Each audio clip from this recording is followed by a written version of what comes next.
चाळीसगाव तालुक्यात ग्रामीण कारागिरांसाठी लवकरच मेळावा आणि ग्रामोद्योग संकुल उभारणार.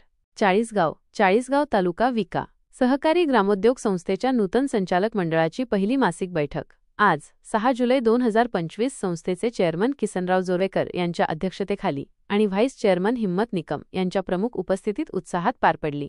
सुमारे 2 तास चाललेल्या या बैठकीत अनेक महत्त्वाचे निर्णय घेण्यात आले. संस्थेतर्फे ऑगस्ट महिन्याच्या शेवटच्या आठवड्यात चाळीसगाव तालुक्यात ग्रामीण कारागिरांचा मेळावा आयोजित करण्याचा महत्त्वपूर्ण निर्णय घेण्यात आला. या मेळाव्याच्या माध्यमातून ग्रामीण कारागिरांना विश्वकर्मा योजनेअंतर्गत प्रशिक्षण आणि कर्जपुरवठा उपलब्ध करून दिला जाईल. तसेच शहरात संस्थेचे स्वतःचे ग्रामोद्योग संकुल उभारण्याचाही निर्णय या बैठकीत घेण्यात आला.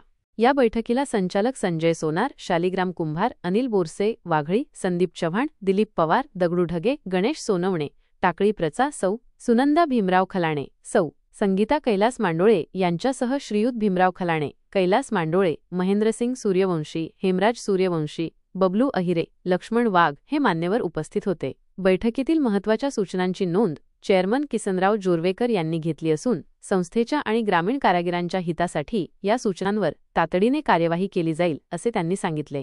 संस्थेचे उपाध्यक्ष हेमंत निकम आणि सचिव आर. पाटील यांनी उपस्थित मान्यवरांचे आभार मानले.